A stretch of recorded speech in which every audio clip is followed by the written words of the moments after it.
Você quer ou precisa escrever um trabalho de conclusão de curso, seja para uma graduação ou uma pós-graduação lato sensu na área da saúde, ou mesmo gostaria de escrever aí um projeto de pesquisa para tentar entrar no mestrado, mas não sabe por onde começar?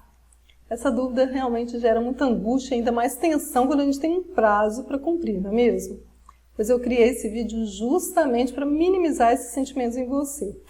Até porque escrever um TCC é uma excelente oportunidade para desenvolver em profundidade conhecimento com muito mais chance de ser absorvido e impactar também na sua prática profissional. O processo é muito mais simples do que você pode estar pensando, porque um projeto científico ele segue um padrão, o que torna o planejamento muito mais fácil.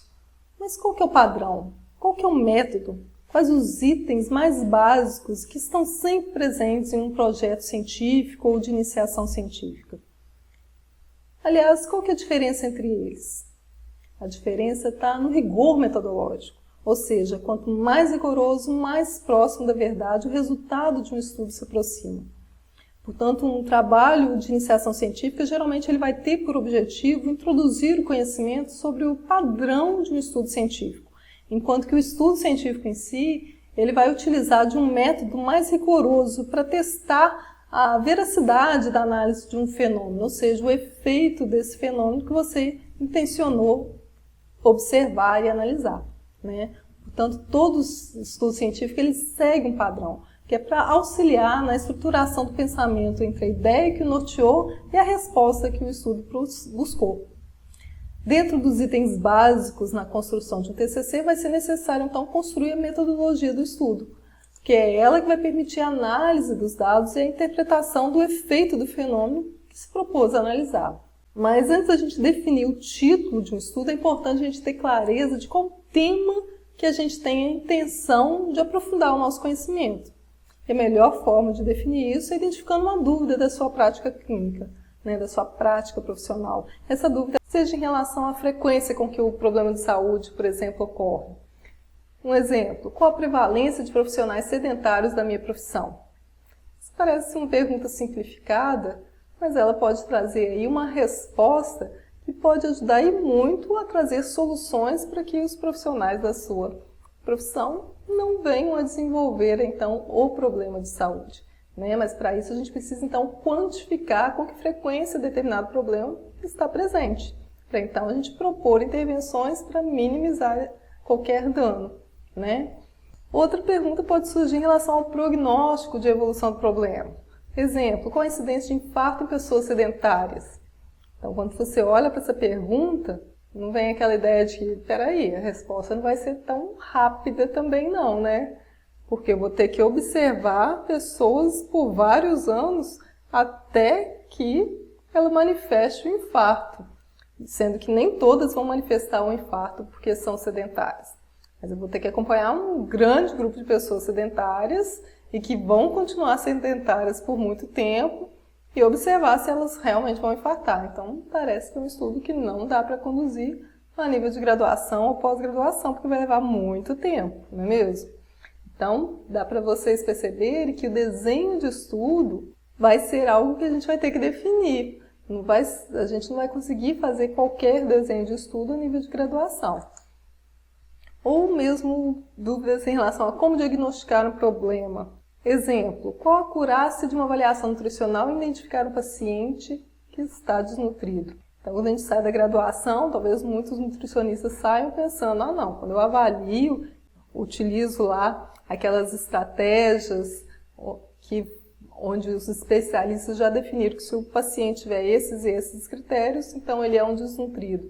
Então, 100% deles realmente são desnutridos?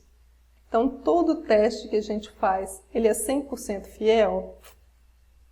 Não é bem assim. Então, toda tomografia, 100% do laudo dele é certo.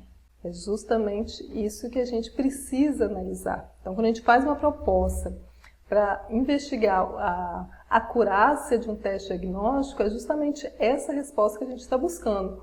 Quanto que ele se aproxima da verdade quando for feito esse mesmo teste na população em geral, na tentativa de identificar um problema de saúde. E aí podem surgir aí N dúvidas, A gente pode ter dúvidas também em relação a como prevenir um problema. Um exemplo, orientações para acompanhantes de pacientes acamados. Reduz lesões por pressão?